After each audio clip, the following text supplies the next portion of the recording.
Woolwich Crown Court has been hearing the case of Darren Osborne, a Cardiff man who was accused of driving his hired van into Muslims who were gathered outside a mosque in London. One man died at the scene. On Monday, it was reported in the national media that the Crown Prosecution Service referenced direct social media contact between me and Mr Osborne. I was not contacted by the CPS to inform me that this incorrect claim was being made. I was not warned at all before the start of this trial that my name was going to be used and I was going to be used in the opening of a terrorist trial. Okay, to prepare my family for the threats and everything that was going to come. National newspapers and journalists then went on to claim that Mr Osborne had received a direct Twitter message from me. That's completely not true, completely false. My solicitor is in the process of ascertaining whether the misrepresentation of this situation was made first by the press or by the prosecution. Okay? As a result of the national media attempting to paint me as a far-right influencer of this horrible crime and telling this lie, my family have received death threats, multiple death threats. A Muslim YouTuber who calls himself Ali Dawah has recently engaged in a campaign to find and publicise where I live. I know your car, I know your telephone number. Listen to me. Ali, you know you say you know where I live. I know where you live. I know, I will give you the address now. I don't want to do it. Go on, give me the address. Number 4. Yeah, so be quiet. A lot of you guys might be asking, what is Ali Dawah doing in a dark place at night time? Tommy Robinson can answer where we are. He knows where we are.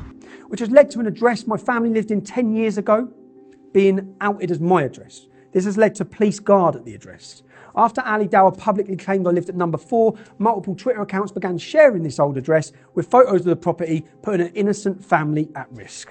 The publishing of my old address coincided with an online campaign from hard left activists and Muslims who were encouraging people to kill me and kill my family, my wife and my children. One far-left activist who goes by the name of Joker encouraged people to break into my property, stab me, stab my wife and stab my children to death. I've received multiple other death threats like this one.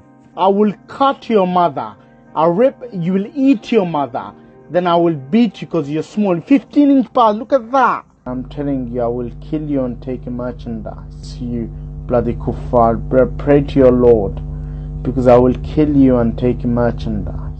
The moment that the media and or the prosecution told this lie about me, that I had direct contact via social media with Darren Osborne, I began receiving threats. Organisations like Resisting Hate, a series of far-left social media users, and Muslim activists like Ali Dawah have joined together and risked not just my life, but the lives of my closest family members, including my young children.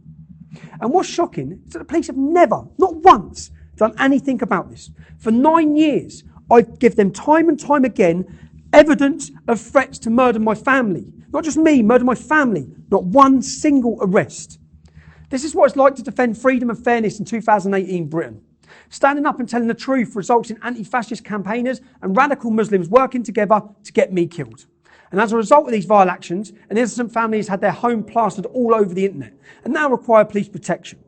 The media did this. The left did this. Extremist Muslims did this. The Crown, the state, did this. This was intentional. This has been intentionally done. The Independent newspaper, that's the Independent newspaper, who appeared to be the first media outlet to reference the so-called Twitter direct messages to Mr Osborne, remained on the attack, even after they'd been made aware that no such communication took place. They were told there was no connection between me and Mr Osborne, and yet the next day they ran these headlines. They ran a headline saying Finsbury Park suspect said he was going to kill Muslims in pub before attack, with a big picture of me.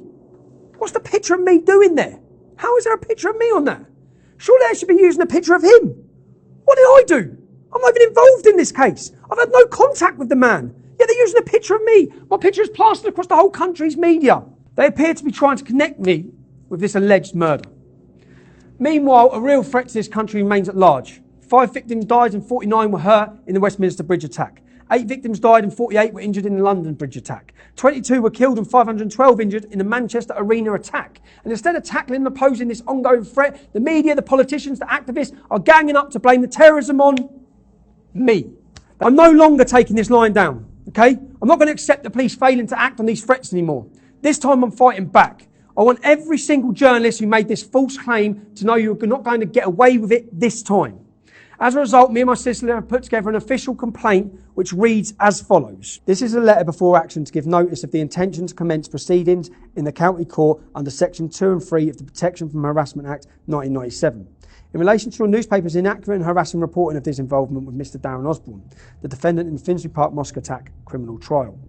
Mr. Lennon considers your reporting amounting to harassment of him due to the fact that you have chosen to concentrate on the connection which the prosecution has now stated does not exist between Tommy Robinson and Darren Osborne.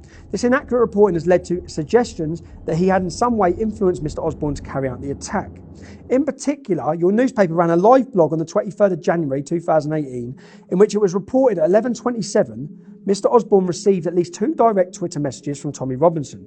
At 11:32, the blog stated, first direct message from Mr. Robinson concerned the Manchester attack.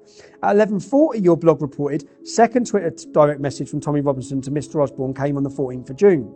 Your newspaper then chose to publish an article which ran a headline about direct Twitter messages sent days before the attack, along with a photograph of Mr. Robinson, and further ran another headline, a Finsbury Park suspect said he was going to kill Muslims in pub before the attack, along with another photograph of Mr. Robinson. All of the above amounts to harassment of Mr. Lennon, as your newspaper has chosen to make the articles about Tommy Robinson and prominence to him and not to the case itself.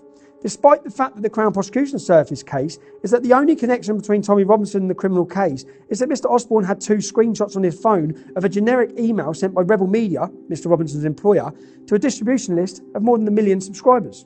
I did not send direct Twitter messages to Darren Osborne. This man was subscribed to a mailing list like hundreds of thousands of others and received automated emails from the company I'm employed by in Canada. I did not know this man. I did not encourage this man to commit this awful crime, and I have never encouraged or supported violence or terrorism as a way of responding to jihad in Britain, ever. If you'd like to help me fight this and hold the media to account for the lies they have told, please support me on the PayPal address linked below. We will make America great again.